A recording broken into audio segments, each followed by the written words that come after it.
A big SEC game.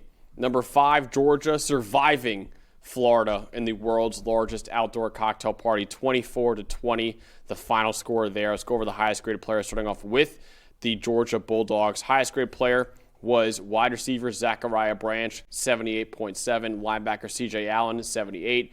Drew Bobo, the center, 72.6. Running back Nate Frazier, 70.8. Ellis Robinson, the fourth, the corner, 70.7. And Gunnar Stockton with a very solid 72.5 grade in the win. Let's go over to Florida with their highest grade players in the loss. Safety Bryce Thornton, 86.5. Center Jake Slaughter, 78.2. Wide receiver Trey Wilson, 77.8. Devin Moore, the corner, 73.5. Jaden Robinson, the linebacker, 71.7. And DJ Lagway with a 49 grade in the loss for Florida. Dalton, what told the story in this game? Boy, Georgia's it's just like Rocky Balboa, isn't it? It's just like, look, it doesn't always look pretty, and they take a lot of punches, and they just come through in the biggest moments and find a way to win these fights. You look back at the Tennessee game, finding a way in overtime, the Auburn game with all the adversity in the first half, the Ole Miss game winning the fourth quarter, and then they do it again here. And I think the big thing to me is those money downs, those third and fourth downs. Georgia, 7 for 15 on third down. Gunnar Stockton, a 76.2 passing grade on those downs, in Georgia at almost 8 yards per play. Florida, you look on the other side of it, 2 for 11 on third down, 0 for 2 on fourth down. DJ Lagway on those 2 downs, a 25.7 passing grade, and Florida averaged half a yard, 0.5 yards per play on third and fourth down. There was a lot of this game where Florida threw their best punch on early downs.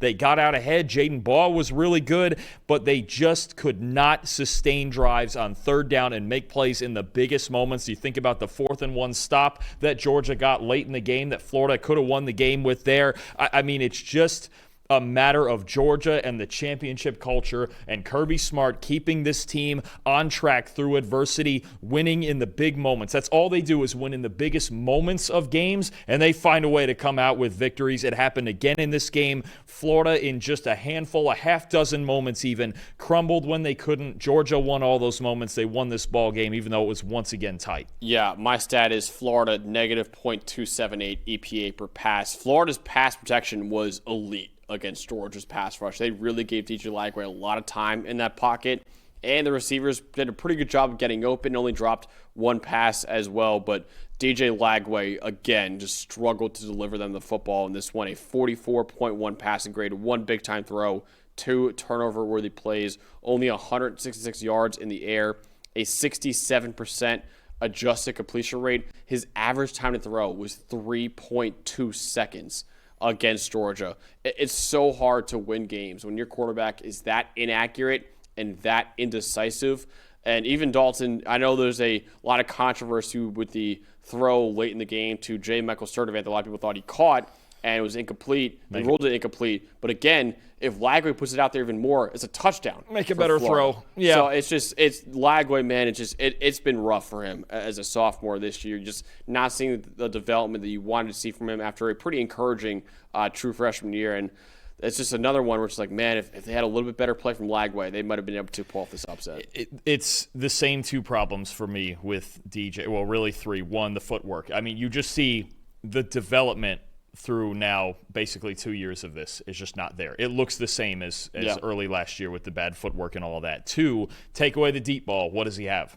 Not a whole lot. Because last year he was a top 5 deep passer, but that comes with high variance year to year. You can't rely on that necessarily year to year. You have to get better underneath. And number 3, Kirby Smart brought heat on him in the biggest moments of this game. 28.3 passing grade with both of his turnover-worthy plays against the blitz. In a lot of those big third down moments I'm talking about, Kirby Smart brought extra pressure. He made Lagway get rid of the ball sooner than he wanted to, and that's a problem again because of the inconsistent footwork and the accuracy. So, I mean, you see the same problems with Florida. They're really talented at a lot of different spots, and they just don't execute in those big moments. And look, credit Gunnar Stockton, credit the running backs, Nate Frazier and Chauncey Bowen, for having good games again. And my most impressive guy, man, you want a middle linebacker? CJ Allen is your guy. I mean, he is absolutely going to be a starting caliber linebacker in the NFL, especially for what he does in run defense. But he was flying all over the place in this game. 12 tackles, 7 stops, 86 run defense grade. He's got a 92.4 run defense grade this season, top 3 in the country. He's just been unbelievable for Georgia. Look, we got flaws with this Georgia team. The passing game's inconsistent. The pass rush is super inconsistent. There's times where the pass defense lets them down. But C.J. Allen and this run defense, it's a constant. And they get those stops in big moments when they need to, especially those short yardage situations. Allen was just outstanding again in this game. He's been outstanding all season. Yeah, projected first-round pick in the draft this year and continues to show why he's been one of the best linebackers in the country this year. I want to shout out Zachariah Branch, the wide receiver for Georgia in this one.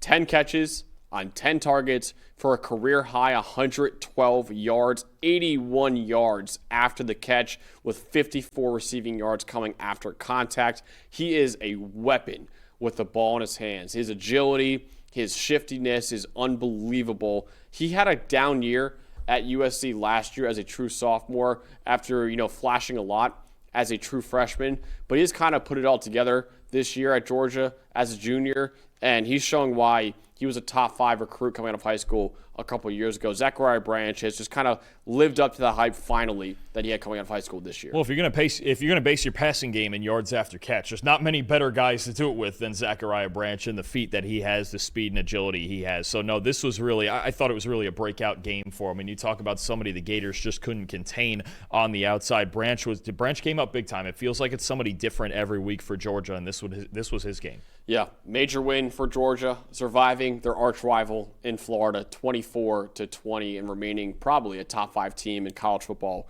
going into next week.